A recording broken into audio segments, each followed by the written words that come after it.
अब हम लोग 12th क्लास का चैप्टर नंबर 9 में आ गए हैं, ray optics and optical instrument.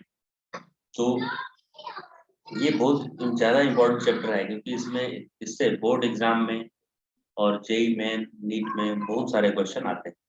Board exam में भी इससे लॉन्ग क्वेश्चन, ऐसे शॉर्ट क्वेश्चन न्यूमेरिकल लेकर, मतलब समझिए 4 क्वेश्चन से 6 क्वेश्चन के बीच आ जाएगा। 4 to 6 क्वेश्चन बोर्ड एग्जाम में आता है।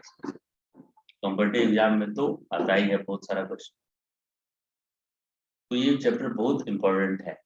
अब ये छोटा सा चैप्टर है, लेकिन ये एक ही चैप्टर है, लेकिन इसमें बहुत सारा कॉन्सेप्ट भरा हुआ है अंदर, बहुत सारा। तो रे ऑप्टिक्स, यहाँ पहले ही रे लिख दिया है। ये रे का मतलब क्या होता है? Path of light. पाथ, जिस रास्ते पे लाइट चलेगा उसको बोलेंगे रे।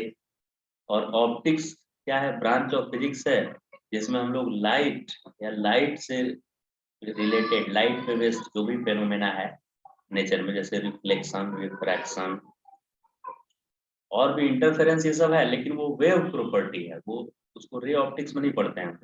रे ऑप्टिक्स में रिफ्लेक्शन, रेनबो फॉर्मेशन होना, स्कैटरिंग, डिस्पर्जन ऑफ लाइट, मतलब 7 कलर में स्प्लिट हो जाता है लाइट, स्काई का कलर ब्लू क्यों है, ये सब लाइट से रिलेटेड जो भी हमारे सराउंडिंग में हो रहा है। या हम लोग कौन सा लेंस यूज करेंगे, करेक्टिव लेंस, अगर डिफेक्ट है ह्यूमन आई में तो मायोपिया, हाइपरमेट्रोपिया, माइक्रोस्कोप, टेलीस्कोप, ये सारा चीज इस चैप्टर में पढ़ा जाता है। ऑप्टिक्स मतलब लाइट इक्वल होना चाहिए उसमें, वो सब फेनोमेना पढ़ेंगे। एंड के बाद क्या लिखा है? Optical instrument. ऑप्टिक्स मतलब लाइट से रिलेटेड फेनोमेना का स्टडी। एंड ऑप्टिकल इंस्ट्रूमेंट मतलब लाइट पे बेस्ड जो भी इंस्ट्रूमेंट हम लोग यूज करते हैं, जैसे कि मैग्नीफाइंग ग्लास यूज करते हैं हम लोग, लेंस यूज करते हैं, simple lens, right, simple microscope बोल सकते हैं उसको, रेज्यूम मेथड। तो ऑप्टिकल इंस्ट्रूमेंट में हम लोग माइक्रोस्कोप, टेलीस्कोप के बारे में पढ़ेंगे कि कैसे ये वर्क करता है। यानी वो इंस्ट्रूमेंट जिसमें लाइट पे बेस्ड जो है, लाइट उसमें एंटर करेगा तो क्या होगा, इमेज कहाँ बनेगा, लार्ज इमेज बनेगा, डिमिनिश्ड बनेगा इमेज, इन्वर्टेड बनेगा कि इरेक्ट बनेगा, ये सारा कुछ जिस इंस्ट्रूमेंट में होगा उसको ऑप्टिकल इंस्ट्रूमेंट में पढ़ेंगे हम लोग। सबसे पहले यहाँ इंट्रोडक्शन लिखा है, इंट्रोडक्शन। तो इंट्रोडक्शन में यही बोला है कि nature has endowed the human eye retina with a sensitivity to detect electromagnetic wave. Electromagnetic wave क्या है? तो जो इलेक्ट्रिक फील्ड और मैग्नेटिक फील्ड जिसके अंदर होता है वेव के अंदर, यानी इलेक्ट्रोमैग्नेटिक वेव में इलेक्ट्रिक फील्ड भी होता है प्रेजेंट, मैग्नेटिक फील्ड भी होता है, दोनों होता है प्रेजेंट इसमें। और इसको मीडियम की रिक्वायरमेंट नहीं है, ये वैक्यूम में भी ट्रेवल कर लेता है। फिर इस इलेक्ट्रोमैग्नेटिक वेव में विजिबल रीजन में जो आता है, ऐसे तो radio wave, microwave, x-ray, gamma ray, ultraviolet, infrared, सबको कंबाइनली इलेक्ट्रोमैग्नेटिक वेव बोलते हैं। लेकिन उनमें से भी जिसका वेवलेंथ 400 से 750 नैनोमीटर के बीच होगा वेवलेंथ, उसको विजिबल लाइट बोला जाता है। विजिबल यानी इसी के हेल्प से हम ऑब्जेक्ट को देख पाते हैं अपने सराउंडिंग। तो विजिबल लाइट का वेवलेंथ याद रखना है हम लोग को, 400 से 750। कहीं कहीं ये 400 से 800 नैनोमीटर भी लिखा हुआ रहता है। तो यहाँ पे लिखा हुआ है 400 से 750, तो हम लोग इसी को फॉलो करेंगे। फिर लाइट का स्पीड कितना होता है, ये इंपॉर्टेंट है। इस सेकेंड पैराग्राफ, लाइट का स्पीड 3 × 10⁸ याद रखना है। इतना नंबर याद करने की जरूरत नहीं है। क्या याद रखेंगे? लाइट की speed 3 × 10⁸ metre per second vacuum में होता है। और मीडियम में जाने पे लाइट की स्पीड चेंज हो जाती है। अगर किसी मीडियम में जाएंगे वाटर में, ग्लास में, तो ये स्पीड 3 × 10⁸ से कम हो जाएगा। फिर है 9.2 आर्टिकल में है reflection of light by spherical mirrors. तो दो तरह का मिरर है, प्लेन मिरर और स्फेरिकल मिरर। तो प्लेन मिरर ऐसे स्ट्रेट होता है और इसमें पीछे सिल्वरिंग किया रहता है और उसके पीछे पेंट किया हुआ रहता है, और उसको हम लोग सिंपली ऐसे डायग्राम बना देते हैं। और स्फेरिकल मिरर में एक कॉनकेव होगा और एक कॉन्वेक्स होगा, तो मिरर, तो उसमें रिफ्लेक्शन कैसे होता है ये सब चीज पढ़ने वाले हैं इसमें। रिफ्लेक्शन, ये तो यहाँ रिफ्लेक्शन का फेनोमेना इंडिकेट किया गया है कि इंसिडेंट लाइट आ रहा है एक तरह से, उधर से इंसिडेंट लाइट जा रहा है। तो इसे नॉर्मल और आने वाले लाइन के बीच के एंगल को इंसिडेंट एंगल बोलते हैं। तो इसको आई लिखेंगे हम और इसको आर। तो अगर क्वेश्चन में दिया हुआ है कि एक लाइट ऐसा आ रहा है और इधर से जो एंगल बनता है उसको ग्रेजिंग एंगल बोलते हैं, इधर से प्लेन के साथ जो बनाता है वो, ठीक। तो ये एंगल अगर दिया हुआ है 30 डिग्री और एग्जाम में क्वेश्चन आ गया कि एंगल ऑफ रिफ्रैक्शन क्या होगा, तो उसका आंसर क्या देंगे, ये 30 होगा तो ये 60 होगा, क्योंकि ये 90 है तो इधर से ये भी 60 हो जाएगा, तो एंगल ऑफ रिफ्रैक्शन आएगा 60। फिर इसी में पूछा डेविएशन बताइए क्या है, अगर ये 60 है तो ये भी 60 पक्का होगा, क्योंकि angle of incidence equal to angle of reflection होता है। तो इसमें डेविएशन क्या होगा, तो डेविएशन होगा लाइट को जाना चाहिए था इधर, अगर ये प्लेन मिरर नहीं होता तो लाइट किधर जाता, स्ट्रेट जाता। प्लेन मिरर के आने के कारण, प्लेन मिरर के आने के चलते थी तो लाइट इधर नहीं जाकर इधर चला गया है, जाना चाहिए था इधर लाइट को और चला गया है इधर लाइट। तो इधर लाइट चला गया तो यानी ये अपने पाथ से क्या हो गया, डेविएट कर गया। लाइट को जाना चाहिए था चाइना, जाना चाहिए था, ये जापान चला गया है लाइट। तो ये लाइट अपने पाथ से डेविएट हो गया है। कितना डेविएट हुआ है, इसी को बोलते हैं एंगल ऑफ डेविएशन। इसको डी से डिनोट हम कर रहे हैं। तो एंगल ऑफ डेविएशन कैसे निकालेंगे, तो ये टोटल एंगल है 180 और उसमें से 60 दो बार माइनस हो गया है, ये वाला 60 ये वाला 60। तो ये इसके लिए डी का फॉर्मूला आता है 180 माइनस 2 और एंगल ऑफ इंसिडेंस जो है लिख दीजिए 2i। तो 180 माइनस 2 इंटू 60 यानी 120, तो 180 में से 120 क्या 60 आ जाएगा। तो एंगल ऑफ डेविएशन 60 डिग्री हो गया यहाँ पे। तो अभी साइन कन्वेंशन पे बात हम लोग कर लेते हैं, आर्टिकल 9.2.1। अब देखिए पूरे रे ऑप्टिक्स में साइन कन्वेंशन सबसे ज्यादा इंपॉर्टेंट है, क्योंकि हर एक न्यूमेरिकल को सॉल्व करने के लिए साइन कन्वेंशन यूज करना पड़ता है। साइन कन्वेंशन नहीं होने पे सारा कॉन्सेप्ट क्लियर है, साइन कन्वेंशन गलत लगा देंगे तो सारा आंसर रॉन्ग आने लगेगा। तो ये बहुत इंपॉर्टेंट है साइन कन्वेंशन।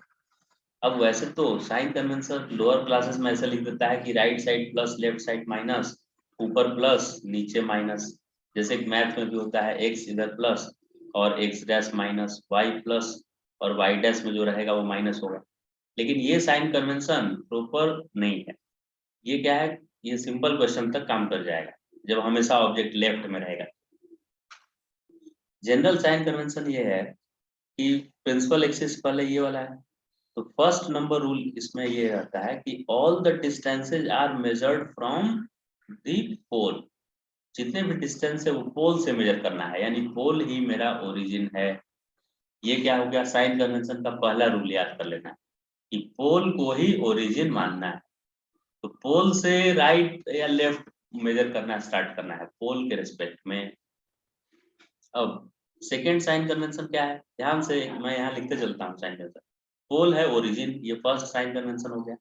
सेकेंड क्या है बताया गया है इसमें, पोल ओरिजिन के अलावा सेकेंड ये बोलता है कि ऑब्जेक्ट से जो आएगा लाइट, इंसिडेंट लाइट किससे होता है, ऑब्जेक्ट से होता है इंसिडेंट।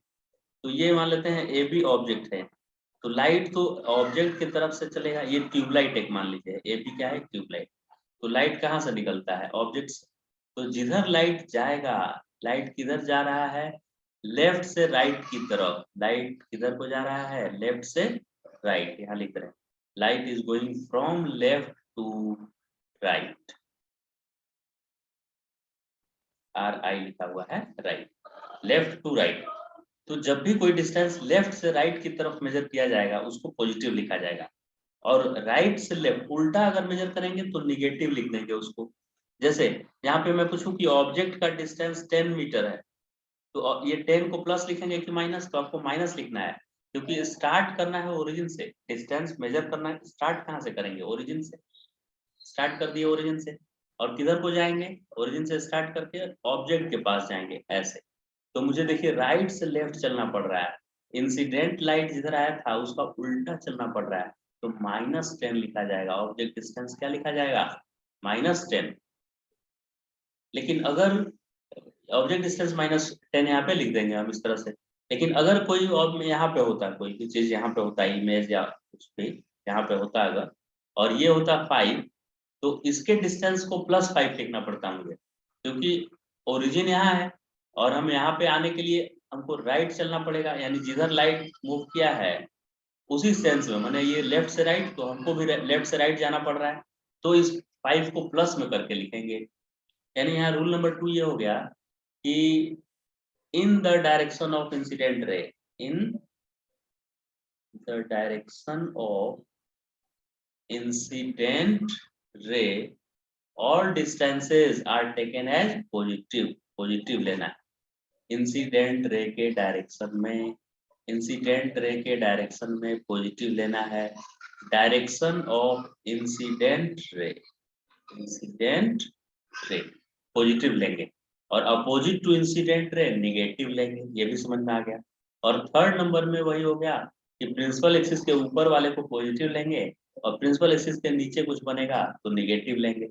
जैसे ये प्रिंसिपल एक्सिस के ऊपर है, ये नीचे है, तो इसको पॉजिटिव लेंगे, ऐसे मेजर करेंगे तो इसके हाइट को और इसके हाइट को निगेटिव लेंगे हम लोग। यही साइन कन्वेंशन है, चाहे वो लेंस हो या मिरर हो, दोनों में ये कॉमन साइन कन्वेंशन यूज करेंगे हम लोग। उसके बाद बोल रहा है कि फोकल लेंथ क्या है, ये सब बताइए। तो पहले मैं आपको फोकल लेंथ से पहले ये सारा चीज रिकैप कर लेते हैं हम लोग, जो पहले से लोअर क्लास में जानते थे हम लोग कि इसको जियोमेट्रिकल सेंटर, मिरर का जो जियोमेट्रिकल सेंटर था उसको पोल बोल देते हैं। और ये मिरर किसी स्फीयर से कट करके बनाया है, उसका स्फीयर का पार्ट है। ये इधर डॉटेड लाइन हम बनाया है, इधर कुछ है नहीं, लेकिन मिरर किससे बनता है, स्फीयर को तोड़ के बनता है। तो उस स्फीयर का जो सेंटर होगा ना, सेंटर, वही मिरर का भी सेंटर होता है। लेकिन मिरर के लिए उसको सेंटर नहीं बोल के सेंटर ऑफ कर्वेचर बोलते हैं।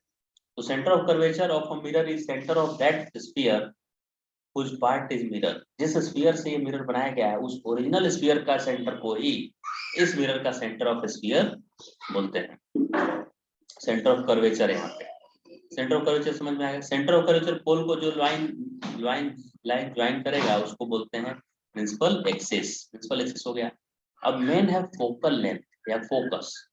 फोकस और फोकल लेंथ जियोमेट्री से डिफाइन नहीं किया गया है इसका, वो डिफाइन किया गया है रे, आने वाले रे पे। तो जब इंसिडेंट रे पैरेलल आएगा, किसके पैरेलल आएगा, प्रिंसिपल एक्सिस के। तो इंसिडेंट रे जब भी देखा गया कि प्रिंसिपल एक्सिस के पैरेलल जितना भी इंसिडेंट रे आता है वो रिफ्लेक्शन के बाद एक ही जगह कट करता है, ये भी यहीं से पास करेगा और ये भी यहीं से कट करके पास होता है। तो इस जगह हम लोग बोलते हैं कि ये फोकस है, लाइट यहाँ पे फोकस कर रहा है। तो फोकस का डेफिनेशन क्या लिखेंगे, प्रिंसिपल फोकस का डेफिनेशन एग्जाम्पल में लिख देते हैं हम लोग कि principal focus is a point on principal axis at which all rays coming parallel to principal axis meet after reflection। जितने भी रे आ रहे हैं प्रिंसिपल एक्सिस के पैरेलल आना चाहिए, टेढ़ा मेढ़ा नहीं आना चाहिए। ये हॉरिजॉन्टल तो ये भी हॉरिजॉन्टल आ रहा है। पैरेलल टू प्रिंसिपल एक्सिस जितने भी रेज आएंगे वो रिफ्लेक्शन के बाद एक ही पॉइंट से पास करते हैं, that point is known as focus. Distance between pole and focus is known as focal length. Pole से इस फोकस की दूरी को क्या बोल देंगे, फोकल लेंथ। फोकल लेंथ बोलेंगे। क्लियर हो गया यहाँ तक ना। अब ये एनसीईआरटी के फिगर 9.3 एनसीईआरटी में ये दिया हुआ है, उसमें फोकस को डिफाइन किया गया है। देखिए पैरेलल रे आ रहा है ना, सब प्रिंसिपल एक्सिस में कौन है, जो P यानी पोल और C माने radius of centre of curvature को ज्वाइन किए हैं, इससे मिला है, इसी को प्रिंसिपल एक्सिस बोले। अब जितने भी रेज यहाँ पे इंडिकेट किए हैं सब प्रिंसिपल एक्सिस के पैरेलल। देखिए ये भी पैरेलल आया प्रिंसिपल एक्सिस के, ये भी पैरेलल आया, नीचे वाला भी देखिए ऐसे पैरेलल आ रहा है सब। तो ये जितने भी रेज पैरेलल आए ना, ये रिफ्लेक्ट होने के बाद एक ही जगह मिलता है। यहाँ पे देखिए, यहाँ पे ये सब रिफ्लेक्ट होके एक ही जगह आ रहा है, अलग अलग जगह से सब अलग अलग मिरर के पार्ट पे आकर इंसिडेंट हुआ है, लेकिन मिलने के लिए सब एक ही जगह मिल रहा है। इसी पॉइंट को हम लोग फोकस बोलते हैं। तो ये कॉनकेव मिरर का फोकस हुआ। कॉन्वेक्स मिरर में ये जितने भी पैरेलल रेज ऐसे आएंगे वो इधर डाइवर्ज हो रहा है, तो मिल तो नहीं रहा है, तो इनको रिवर्स ट्रेसिंग, बैकवर्ड ट्रेसिंग करने से एक ही जगह ये मिल जाते हैं। तो इसको बोलते हैं कि फोकस ऑफ कॉन्वेक्स मिरर। तो कॉन्वेक्स मिरर का फोकस। अब देखिए ये ऑब्जेक्ट इधर रखा हुआ है क्योंकि लाइट इधर से आ रहा है ना, तो ऑब्जेक्ट इधर होगा, इसमें भी ऑब्जेक्ट इधर होगा तभी तो लाइट इधर से आ रहा है। एरो देखकर मुझे पता चल रहा है, एरो ये बता रहा है, एरो बता रहा है उधर एरो जा रहा है, यानी ऑब्जेक्ट इधर होगा। तो यहाँ ऑब्जेक्ट इधर है, यानी लाइट किधर से किधर आ रहा है, लेफ्ट से राइट की तरफ। इंसिडेंट रे लेफ्ट से राइट की तरफ गया, लेकिन इसका फोकस आ गया पोल से। जब हम फोकस मेजर करने जाएंगे तो हम लेफ्ट से राइट जा रहे हैं, यानी ये भी लेफ्ट से राइट, ये इंसिडेंट रे भी, और जिसको मुझे मेजर करना है वो भी लेफ्ट से राइट, यानी इसका फोकस पॉजिटिव होगा। कॉन्वेक्स मिरर का फोकस पॉजिटिव लेना है। आइए कॉनकेव का फोकस चेंज करते हैं, फोकल लेंथ पॉजिटिव की निगेटिव। इसमें लाइट लेफ्ट से ऐसे गया राइट की तरफ, तो लेफ्ट से राइट वाले को हमको पॉजिटिव लेना है, लेकिन फोकस तो इसका यहाँ है, और यहाँ आने के लिए मुझे ओरिजिन से लेफ्ट चलना पड़ा, यानी राइट से लेफ्ट की तरफ चलना पड़ा। तो उल्टा चलना पड़ रहा है, इंसिडेंट रे जा रहा है लेफ्ट से राइट, जबकि रिफ्लेक्टेड रे जो है वो, या फोकस जो है वो राइट से लेफ्ट आने पे मिल रहा है, यानी इसका फोकस निगेटिव होगा। कॉनकेव का फोकस निगेटिव, कॉन्वेक्स का फोकस पॉजिटिव। अब ये रिफ्लेक्शन पे बेस्ड ये एनसीईआरटी में एग्जांपल है 9.4। इस एग्जांपल में क्या ये बोल रहा है कि suppose while sitting in a parked car you notice a jogger approaching towards you in the side view mirror of radius 2 meter. If the jogger is running at speed 5 meter per second, how fast the image of the jogger appear to move when the jogger is 39 meter, 29 meter, 19 meter and 9 meter away. यानी एक park में आप बैठे हुए हैं, और उस park में कार में बैठे हुए हैं, और कार के रियर व्यू में से आप पीछे देख रहे हैं। तो रियर व्यू का रेडियस 2 मीटर है, तो फोकल लेंथ इसका रियर व्यू के लिए कॉन्वेक्स मिरर यूज होता है, तो कॉन्वेक्स मिरर का रेडियस दिया हुआ है, तो फोकल लेंथ क्या आधा हो जाएगा, तो 2 का आधा क्या हुआ 1 मीटर। यानी जिस मिरर में आप जॉगर को देख रहे हैं उस मिरर का फोकल लेंथ 1 मीटर है। If the jogger is running at speed 5 metre per second, अब ये जॉगर 5 मीटर पर सेकेंड से मूव कर रहा है, ठीक। How fast the image of the jogger appear to move when the jogger is 39 metre, यानी ये 39 मीटर क्या है यू, तो जॉगर के लिए अगर हम सॉल्व करें तो उसका यू है 39 मीटर। इसको माइनस हम लिखेंगे, क्योंकि देखिए, चलिए कार बना लेते हैं, ये कार मान लीजिए ऐसे, और कार में ऐसे रियर व्यू के लिए ऐसे साइड में मिरर लगा हुआ रहता है, इस मिरर में हम देख रहे हैं, हम बैठे हुए हैं, तो खुद हम रेस्ट में हैं और इस मिरर में देख रहे हैं, राइट। तो ये दे रहा है कि when the jogger is 39 metre, jogger कितना है इस मिरर से 39 मीटर ऐसे है पीछे 39, तो यू माइनस में लेंगे, क्योंकि लाइट ऐसे जाएगा, ऐसे आया होगा मिरर पे पास, लाइट किधर आया होगा लेफ्ट से राइट की तरफ, लेकिन हम मिरर से मेजर करते हैं सारे डिस्टेंस को, तो मिरर से वो डिस्टेंस किधर है, मिरर से पीछे की तरफ है डिस्टेंस, तो निगेटिव मैंने लिख दिया। फोकल लेंथ ये कॉन्वेक्स है इसलिए प्लस फोकल लेंथ होगा, +1 मीटर, -1 मीटर नहीं होगा, +1 मीटर होगा, क्योंकि ये कॉन्वेक्स मिरर है, कॉन्वेक्स मिरर है। तो फोकल लेंथ पता है, यू पता है, तो वी पता है, तो क्या एफ, फोकल लेंथ पता है यानी एफ पता है, यू पता है मैंने ऑब्जेक्ट इसमें पता है, तो क्या इमेज डिस्टेंस मिल जाएगा मिरर फॉर्मूला लिखने से, या आप इस फॉर्मूला को भी लिख सकते हैं कि v equal to f u by u minus f. ये कहाँ से फॉर्मूला आ गया, मिरर फॉर्मूला से ही आया है। देखिए मिरर फॉर्मूला क्या था, 1 by f equal to 1 by v plus 1 by u. अब इसी में आपको v चाहिए, तो v वाले टर्म को एक साइड में करेंगे, बाकी को एक साइड में, तो 1 बाई वी इक्वल टू क्या हो गया 1 by F minus 1 by you. तो 1 बाई वी क्या हुआ एलसीएम एफ क्यू हो गया, तो ऊपर में u माइनस एफ हो गया, रेसिप्रोकल कर दीजिए तो v equal to f q by u minus f. देखिए यही वाला सेम टू सेम आ गया ना, v equal to f u by u minus f. तो इस फॉर्मूला में सभी वैल्यूज को पुट किए तो मेरा v देखिए आ गया यहाँ से v 39.40, क्योंकि फोकल लेंथ और u गिवन है, फोकल लेंथ और u गिवन है, तो 39/40 आ गया। 39/40 क्या हुआ, इमेज का पोजीशन हुआ जब ऑब्जेक्ट 39 पे था तब। फिर वो बोल रहा है 5 मीटर पर सेकेंड से मूव कर रहा है ये मैन, पार्क में जो मैन है वो 5 मीटर पर सेकेंड से, यानी 1 सेकेंड में 5 मीटर मिरर के पास आ जाएगा। तो पहले 39 मीटर था पीछे, 5 मीटर और आगे आ गया, तो अब -34 पे होगा, 34 मिरर से 34 पीछे है, और माइनस साइन सिर्फ इंडिकेट कर रहा है कि वो मिरर के पीछे खड़ा है, सामने है मतलब इस तरफ, ये मिरर है अगर, तो ये यहाँ पे है, इसीलिए निगेटिव लिए हैं, क्योंकि इंसिडेंट रे ऐसे आएगा। तो अब 5 मीटर आगे बढ़ गया वो, तो नया डिस्टेंस -34 हो गया, तो इसके कॉरेस्पॉन्डिंग भी v निकालेंगे इसी फॉर्मूला को यूज करके। तो इस बार v 34/35 आया। पिछले बार कितना आया था v 39/40, इस बार कितना आया 34/35। तो मुझसे पूछा how fast the image of jogger appear to move when jogger is 39 metre. तो इमेज का स्पीड कैसे पता करेंगे? तो पहले इमेज था यहाँ और 1 सेकेंड के बाद इमेज यहाँ हो गया, तो इमेज का पोजीशन में चेंज कितने का हुआ 39/40 - 34/35। ये जो डिफरेंस आया 1/180 मीटर आया। तो इमेज 1 सेकेंड में इतना ही मूव किया, और 1 सेकेंड में कोई ऑब्जेक्ट कितना मूव करता है वही इसकी स्पीड होती है। तो यहाँ 1 सेकेंड में इमेज 1/240 मीटर मूव कर गया है, इसलिए इमेज का स्पीड 180 मीटर दिखेगा। तो कार में बैठे हुए थे, और कार में जो रियर व्यू के लिए पीछे देखने के लिए होता है मिरर, उसमें देख रहे थे।